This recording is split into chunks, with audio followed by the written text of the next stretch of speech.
Energy exchange. All right. Hello, everybody. Welcome to All Things Metaphysical podcast with Kellie and Gail. As you can tell, Kellie is not here this evening. So I am with friends of mine, Nick and Janelle. So you guys want to introduce yourselves and then we'll jump into things? I'll start.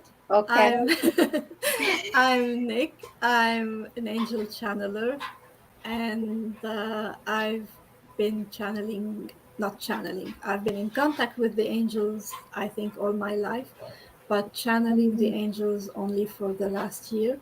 I think I've been doing it all my life, but not really knowing that I was doing it. But I've been aware of it and understanding what it is for the last year, and it has changed my life. Awesome. Well, welcome. Thank you. And I am Janelle, Nil, Molokai Mystic. I am a cosmic activator, an energy healer. I am an angel intuitive. Um, we teach Nick and I. We teach angel classes together. So we're certified archangel practitioners, if you will. So angels are kind of our way of life. They're kind of our best friends, and we love sharing about them. And Kellie will be back for our next show, so you will see her guy again. But since we didn't do a show last week, I didn't want to make it 3 weeks, so I have some friends joining me to talk about all things metaphysical and angels. If you're watching us on YouTube, please subscribe and like the channel. And the links to their pages for Facebook are listed in the description under the podcast, so you can find them easily. So, angels, what do they mean to you guys? Nick, Well, for me, they are my best friends. Okay. And the reason I say that is because as a child, they were my friends. I used to talk to them thinking they were my imaginary friends. This Mm-hmm. is what I thought. And so my imaginary friends were with me all the time through the most difficult parts of my life. And I lived in a war zone, so I needed them. I constantly needed them, and I felt like they were saving me, giving me advice, telling me what to do, where to go, how to react. So for me, they were friends helping me without really giving them the names of the angels. And now they are still my best friend with more understanding. And the reason I'm I saying think that you is should that add they your, I think you should add your best friends on the other side, so you on don't the other side. Yes, on this side. absolutely. But actually they came into my life last year, or let's say 18 months ago, very strongly, when I didn't have any friend in the real life, at a moment where I felt like I have lost everyone. Mm-hmm. Everyone, absolutely everyone, family, friends. I was totally alone. And they came back. And they came back so strong. Mm-hmm.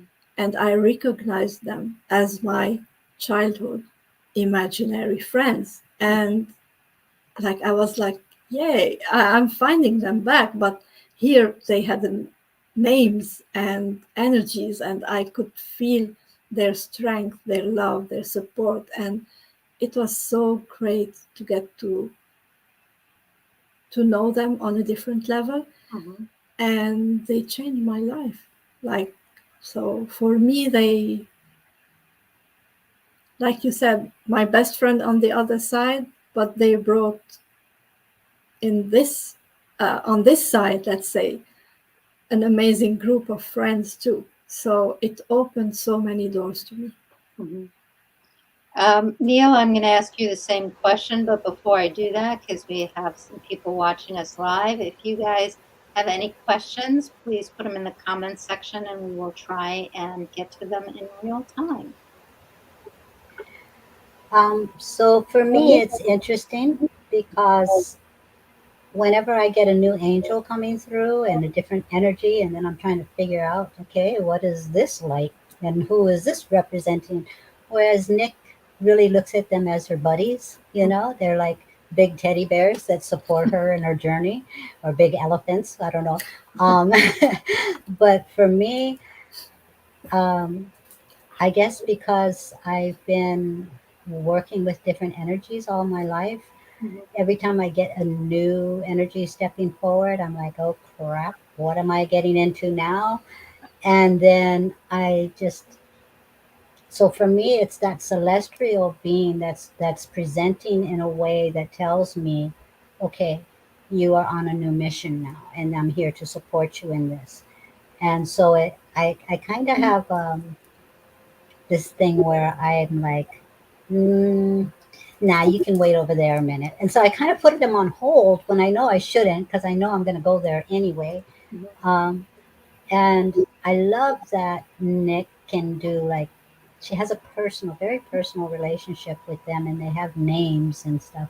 And for me, it's more of an energy. Mhm. It's lights. It's different beams of light and energy that comes forth, and downloads. Mhm. And so it's not as warm and cuddly, if you will. It's more of, okay, I know I need to prepare myself, and you're here to support me. So now what? You know. I think So it I I think you bring up a great point though, because I think that everyone thinks they should get information in the same way, right?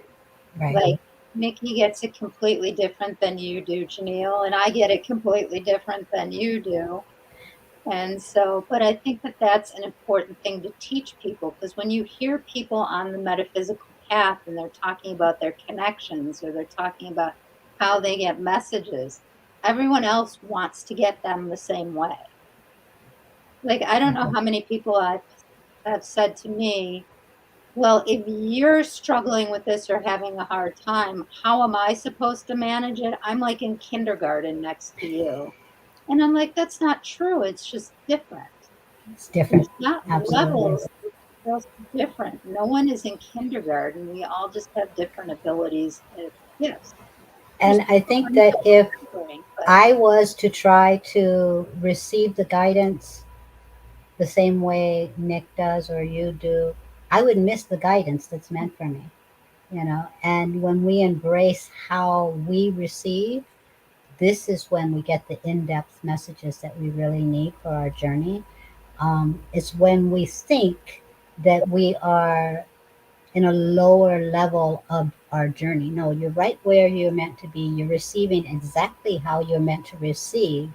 And now you just need to learn that language. You know, you learn that language. And it's interesting because for me, when an angel steps forward for me, and I know it's for me because they come through with a certain energetic essence to them. It's very high vibration. The colors are beyond the earthly brightnesses and tones. Um, this is when I know it's coming from me. Whereas if I'm giving a reading for someone, Archangel Michael comes in like, the typical archangel with the wings and the sword and the whole thing. And it's like, well, how come you don't present like that to me when it's for me? But if I'm giving somebody a reading, he'll come in this way. So even for the purpose that they're appearing, they'll present in the way that is needed for that moment. which I think is really cool. I mean, I have some funny stories about angels because as most people know me, like I work with Archangel Metatron a lot. But then I also work with Maitreya, which is kind of the cosmic Jesus. And so they always come in together usually for me. So now I just call them the M&M twins. I love that.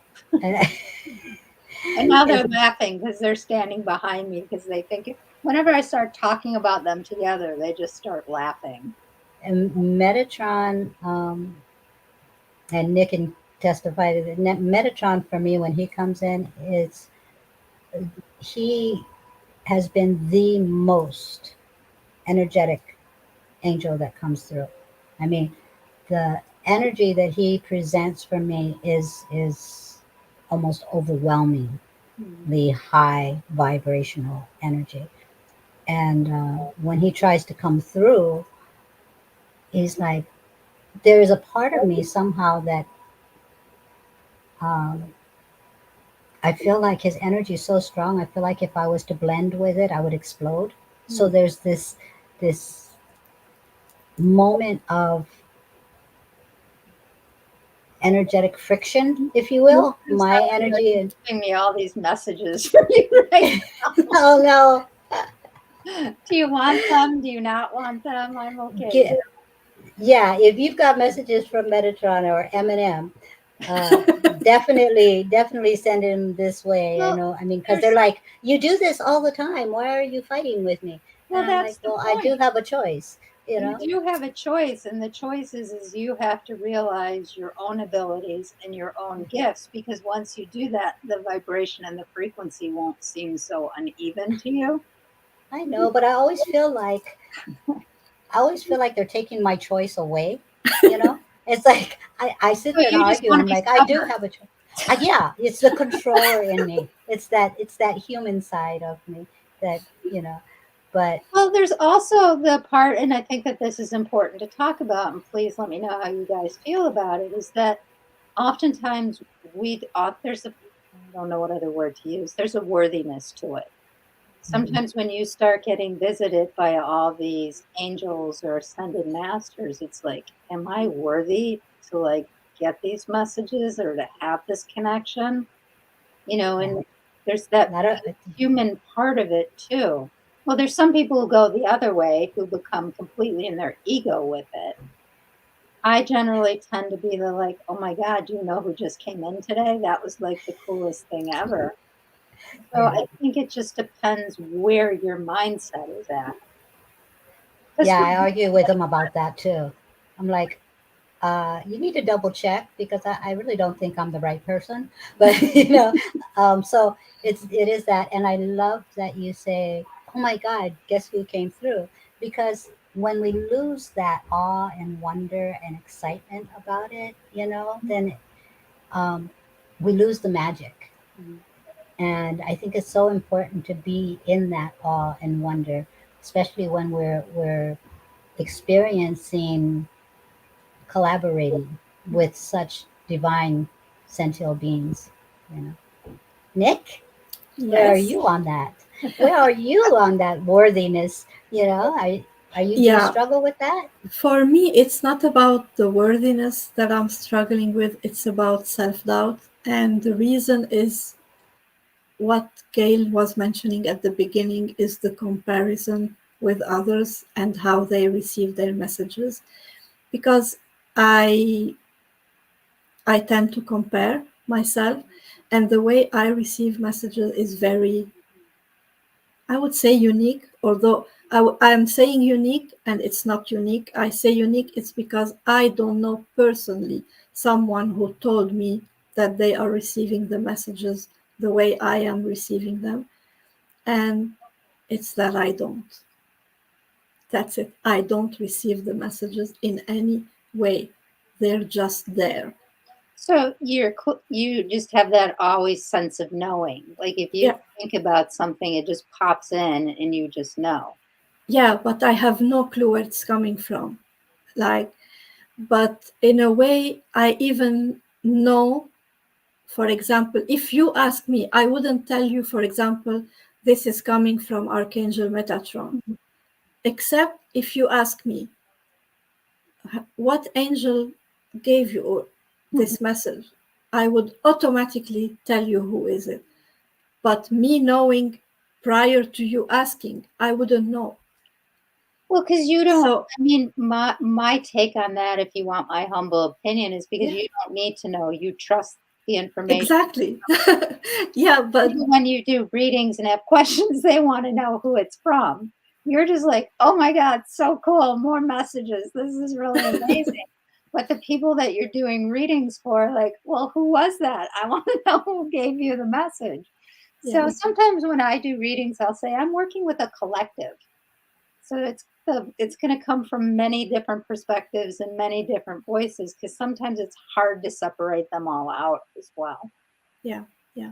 Like even when I do a channeled message, I used to do channel message on, like, I was channeling and I don't know who I'm channeling. I know the message is not from me, but I can't tell you who I'm channeling, except if I want to ask, I would get an answer, but I don't even bother asking. So this makes it a bit weird to me, and it makes me doubt myself because I don't hear, I don't see, I don't. I mean, actually, I did see, for example, Jesus one time. I did see Jesus behind Janir's back. It was very clear. So it happens, but like, yeah, this is my what I struggle with. Well, and I think that for me, knowing is my strong, well, I don't know what my strongest sense is, but to me, it feels like knowing is the strongest one for me. Like if someone asks me a question, I get an answer like that. I don't always either ask who it's coming from or Yeah. where it's coming from. I just like, whoop, there's your message. Mhm. So, I mean, I think though, too, the more, and I think this is an important point, the more you go down the path, if this is the path that you want to go down, and oftentimes we don't have a choice, things happen in your life that create you to take the next step and then the next step and then the next step. And as you go down that, the way that you get messages and your abilities change. Yeah. It's not that they get better or worse, they just change. And as your frequency and your vibration changes as you do work, the way that you get messages changes. And sometimes you have to change the way you're eating because your body can't handle certain frequencies of foods as you go higher up. So it's looking at all of that. People aren't crazy. All that stuff is really happening. Yeah. And it's really important to have conversations about it because everyone's like, well, why can't I eat that anymore? What happened? What do you guys I, I, think that's true? Or I just got to say, I love that you touched on that, um, because I find that people with allergies, and even like allergies that they didn't have when they were kids, it's like, why is this bothering me all of a sudden? Well, where are you on your spiritual path right now? You know, um, but I noticed that people that are sensitive and awakening, and this, they're in that seeking mode, they tend to have a lot of allergies. I mean, I I have so many allergies like I would, be it food or medication or something is going to affect me if it's not meant to be in me, you Mhm. know. Uh, so, so, I mean, listening to your body is also a part of listening to your spiritual growth, and the path that you're going on. But is that just my observation, or do you feel that way too? Nikki, you want to take that one before I? Uh, I mean, I don't have information except that I have an experience, and I can say that a few years ago, my friend Pat, who passed like 2 years ago, but she had that exactly, and she didn't understand what was happening to her. She didn't understand why she was not tolerating certain food she used to eat. She used to love, for example, meat, and she couldn't suddenly eat meat. And Pat was someone, when I told her, Pat, I'm thinking of becoming vegetarian, she said, why? I said, because they say that we're not supposed to eat animals if we are spiritual. And she explained to me that it's okay to eat meat even if you are spiritual. And then suddenly Pat stops eating meat. And I tell you lied to me. You made me eat. She said, I didn't lie to you. My body is not accepting it anymore. I don't know why. And then I explained to her why without understanding. And this is what I told her, what Neil was explaining now. It's like, it's suddenly there is something that the body starts to refuse. and she too had allergies. She couldn't take any antibiotic. She couldn't take pain To my medication. She world. couldn't take. So it makes perfect sense. Well, and I Okay. think one of the things, if we want to delve into this further, it's not really a metaphysical thing. It's a lot of how our foods are processed. Mhm. That's the part that's causing the allergies. As you go back to more, like I had to go to a complete, pretty much organic diet. But I know that, and I'll tell you this: when I've taken classes, I purposely will eat meat because it keeps me grounded. And so, like, if I didn't eat meat during some of my classes, you'd have to scrape me off the ceiling. I would be so high. So, or caffeine will also ground you, and so will chocolate. But considering I'm allergic to chocolate and I don't drink caffeine anymore, kind of the only thing left is meat. So, I don't eat it much anymore because my body has gone through that change now too, but every now and then. Yeah, I cannot eat meat. My body rejects meat, doesn't digest it. Um, Even if I have a little strand, and it has nothing to do with wanting to be a vegetarian. It's just my body says no. And I'm like, okay, I guess I'm not eating meat then. But I find it interesting, like Nikki was saying, oh, if you're spiritual, you're not supposed to eat meat. Well, if you're spiritual, then you would know that everything is alive. That life force energy is in those vegetables. Why would you think it's less alive? You know, you're saying, oh, eat fresh vegetables. Okay. And because you cannot hear that vegetable saying, why are you eating me? And you've got, I mean, it's about the intention and the respect that you give to your food that really helps nurture you, and listening to your body is what it needs, and then respecting what it is that is going to feed you that life-giving energy you know I have a story about that. So, wherever I was living, they were cutting down trees behind me. I literally was sobbing. I heard the trees. you see I'm like, oh my God, this is horrific. I think that, we all feel things differently. And I went to talk to who I was living with at the time. And I'm like, why are you crying? I'm like, they're cutting down. And you know I can feel it. And they're like, come on. no, it's true. I used to feel so sorry for paper, because you think about what paper has to go through to become paper, and it's a living tree. And I mean, most people would not even be able to understand that, but because of you and your tree story, I'm sure you can relate to this. But I was doing a meditation, and we were connected to inanimate objects. And so I'm like, okay, what am I going to use? What am I going to use? And then I get the idea, oh, I'll grab a crystal. I'm like, oh, no, that's obviously alive. That's not an inanimate object. So I'm like, I can't use a crystal. And, I'm running out of time now. I got to think of something. So I'm like, oh, I'll use a piece of paper, right? So I'm meditating with this piece of paper, and I'm going to have this conversation with it.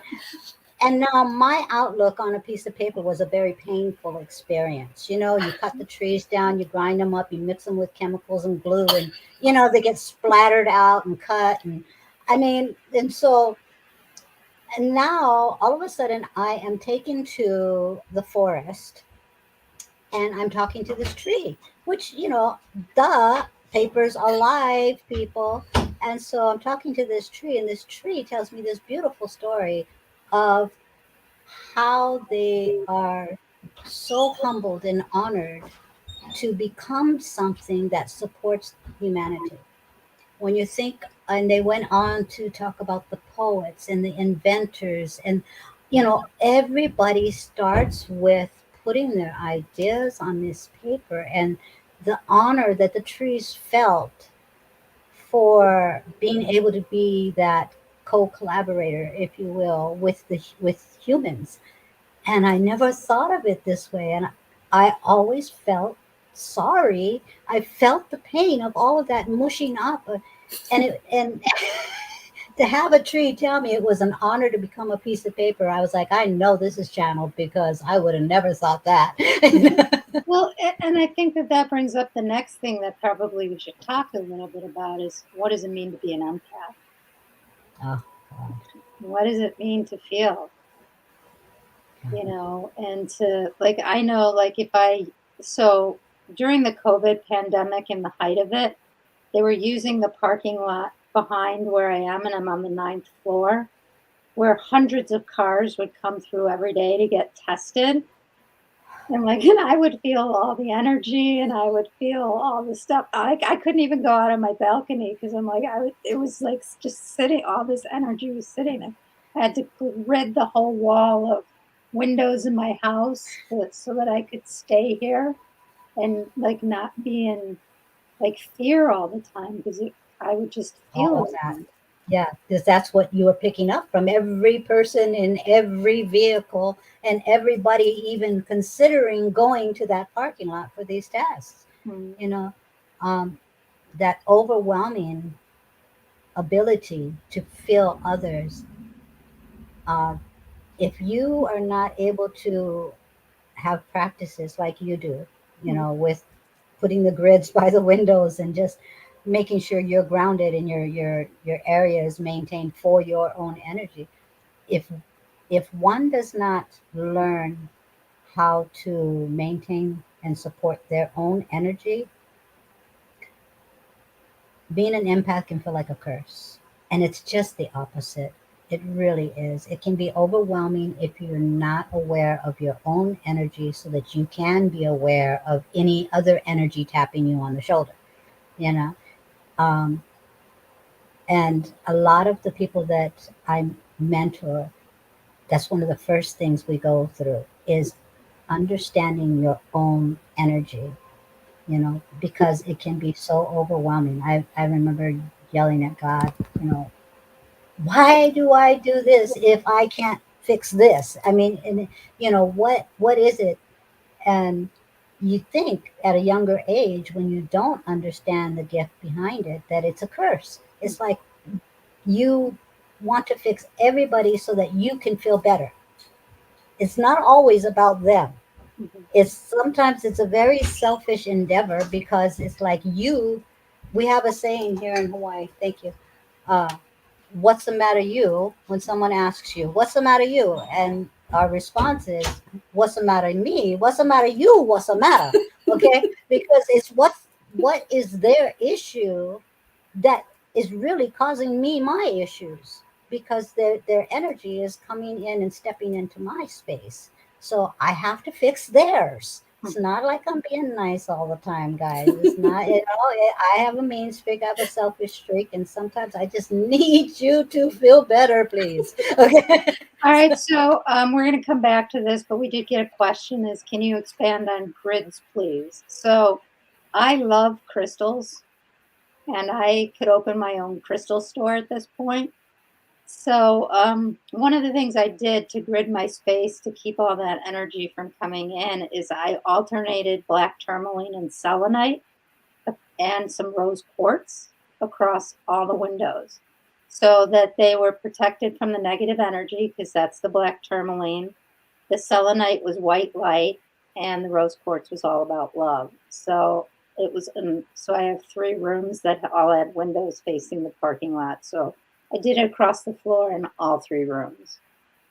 And so that, and then I hung some mandalas for energy going, beaming back down to, I hung all the COVID pictures that I had drawn in the windows and wrote a sign for all the people who were helping to beam down on all of them. So, but there's all I'm different. laugh I'm laughing because you were really feeling it. You're like, oh no, I got to do this and this and this, and but having those practices are so important. Yeah. So when you're doing, I just wanted to ask a question about the grids. When you begin to create a grid, Mhm. do you start from the center or the outside, or how is it that you Well, it begin? depends because I've made some grids for friends too. So first, I usually start with what crystals do I need? And then how many of each crystal do I need? And from that, then I kind of see what the pattern's going to be and what's going to go in the middle and what's going to go around it. There are books you can buy to just make crystal grids. Somewhere I have one of them. I was going to tell you the name of it, but I don't see it right now. But it's a whole book on just making crystal grids. And there's lots of information on it. I have some permanent grids that I left up. So, when I first moved in here, the elevators, which are right across my door, were breaking like every week. And I knew it was because of my energy. Because it didn't have, they're like, why all of a sudden are all the elevators going out all the time? So I had to make it so that I had to make this small crystal grid. It's actually behind where I'm sitting right now to transmute the energy a little bit so it wasn't hitting the elevators. I find that happens a lot. Like when you have a lot of energetic people on a live stream, you're going to get technical issues. Things are going to go wonky and stuff. And it's just part of the job, I guess. But when I don't have a lot of experience with crystal grids, and this is why I was asking how. I have been drawn to for certain sessions, and when I'm giving someone having a session, before I have the session, I'm already in the zone. I'm preparing. I'm okay. What is it that I need in this? And there's different things that call to me for different sessions. And there are times where, okay, I'm meant to bring out my crystals, and I bring them out and I set them up in a certain way, and I know when it's not right. I have no clue on the process of creating a grid, but I know when it feels right. I used to love to make grids under the massage table when I was doing healing work for people.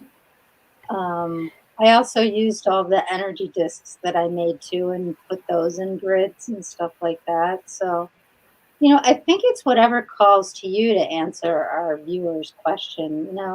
You can make a grid out of anything. You can make a grid out of rocks. You can make a grid out of twigs. You can put salt in your grid. I think it's whatever is going to feel right for you and what your intention behind it. But one of the things that, like, when I know when my energy is really off, I'll make a huge circle of crystals and a lot of labradorite, and then I'll just sit in the middle of it. I love that. Does it help? Oh, yeah. I can imagine. Or I'll set up my massage table and put a specific crystal grid, and then I'll just lay there for a while. I mean, I think that's kind of the purpose of like biomats with amethyst, right? You lay on the biomat with the amethyst. It's the same effect. These are just actual, real big crystals as opposed to them being in a mat. That sounds I know a little too much about crystals. Well, I don't know enough about crystals, but I just know when I'm being called to them, I know there's a purpose behind it. And I know right away if it is not set up right and I got to move stuff. I don't know what the energetic process behind what I'm doing, but I know when it doesn't feel right and when it feels right. I think maybe a way to think about it, because they're talking about this in my head a lot, so I guess I'm supposed to say this. So when I was taking my opening to intuition course, I didn't really, on some level, didn't remember everything yet. I mean, I already knew kind of how to do everything because it came out in full force in a week. But the teacher let me design the ceremony that we were going to do last night, and I thought that was the coolest thing ever. I'm like, well, we need to do this, and they were telling me what was going to happen. I mean, you need to do this, you need to put this here, and this here, and this here, and this. So sometimes thinking about a grid as a ceremony. What's your purpose? What's your intention? Why are you creating it? And then putting that out. I took an opening to intuition course in, I think it was 2000. I've never been the same since. Nikki, you got a lot of crystals. What do you do with yours? Besides, talk to them. I don't do much. Like I just have them around. I like to play with them, like change the disposition of them on the table. But I, that's it. That's about You it. do have that one that you just recently got. Her nephew is super awesome. Oh He yeah, goes and he gets crystals himself. Mhm. You know, I have one of his crystals. It's so cool. Um, it's a citrine that he got me, but he actually goes and digs them up himself. he got me this one that he found. Amethyst. It's fluorite. He Here, said, all right. yeah, and he told me this is that the one you were talking about, Neil? He told me Mhm, this is yes. for your wrist. Just I found it and brought it for you for your wrist. Just put it on your hand and The other stone that would work really well, which I didn't think about till now, do you have any infinite, which is the healer stone? I don't think I I do. used to have it in a pillow form, and it was really cool because you could just like put it on. Oh, nice. Yeah, look up infinite. Okay. It Okay. is. Good. It's called the healer stone. It's a very pale green color, green and white color, but Okay. it has a lot of healing properties. Is that it? Is this it? What's the Where's the name of that camera? crystal? And it has the white in it. I don't think so, because that's a darker green than infinite usually is. Mm, okay. Okay. Hold on. I got another one. I could go get it. I have a huge chunk of it in the other. This one, you That's can't really see the green. that's fluorite. Uh, That's fluorite. okay. Where Yeah, I have a lot of crystals, but I don't know the that's names of them. crystallite. Okay. We're just You thought grabbing I was, stuff. you Is thought I was, what's this? no, it's like I'll go into a jewelry store now and I'll be like, oh, that's this and this and this. They're like, we didn't even tell you the name of it yet. I'm like, you don't Well, this particular one, about a year and a half now, maybe 18 months ago, um,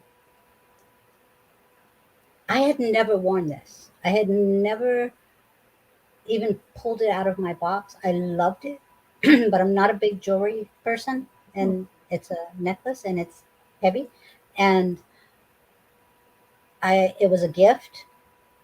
I thought it was great, and I put it away. That was it. And so about 18 months ago, um, I was told my guide said, "Go get it." I'm like, I don't even know where it is. It's right here. Oh, okay. So I go and I get it, and oh my God, the power! I mean, the energy that came from it, and um, my nighttime meditation. It would be on my third eye. I did this one as well. I'll put on my third eye. Um, but there was something energetically about this that just kind of blew me away. And I'm like, oh, okay, so there is something to this crystal thing here. But Yeah, I was and I was at Celebrate Your Life working with one of the more successful authors, and I had just gotten a new necklace. I'm like, when I put it in my hand, it vibrates, and the author's like, "How do you know you're not having a heart attack?" And I said, "Because when I take it out of my hand stops vibrating." So, even sometimes people on the metaphysical path don't believe in certain things either. I think if I could leave people with one thing, it's pick and choose what feels right for you. Don't be so concerned about what other people are doing or how they're doing or what they get from things or how it makes them feel. What does it do for you? And yeah. start to collect some data. Nikki and Janelle, anything you guys want to say before we kind of wrap it up? I Mm.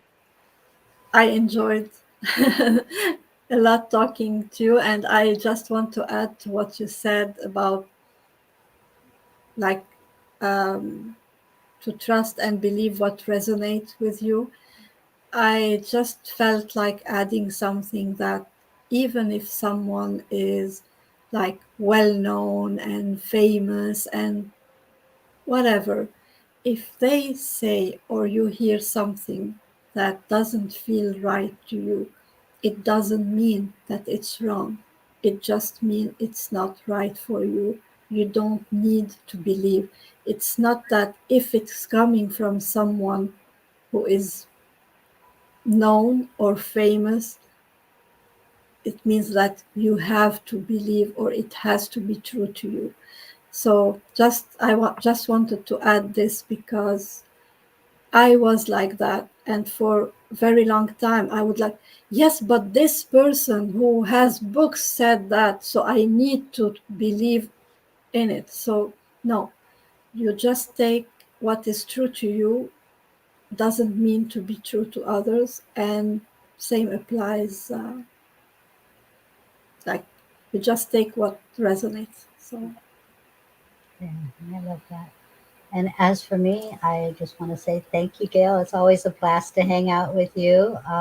We have so much fun together when you jump on our shows. So thank you so much for having us. And I will add that as you are seeking in your journey, go inward and upward for the answers you seek. You have all the answers. It's just about remembering it. Just remembering your divine truth and standing in your light. So you have the answers. Well, thank you both for filling in for Kellie. I really appreciate you guys jumping on tonight because I didn't want to go another week without doing a podcast. So thank you very much. thank you. And I'll be back with Kellie either next week or in 2 weeks. We might just go to every 2 weeks. So any questions come up between now and then, everyone knows how to find me. So we look forward to hearing from you. Take care, everybody. Bye. Bye.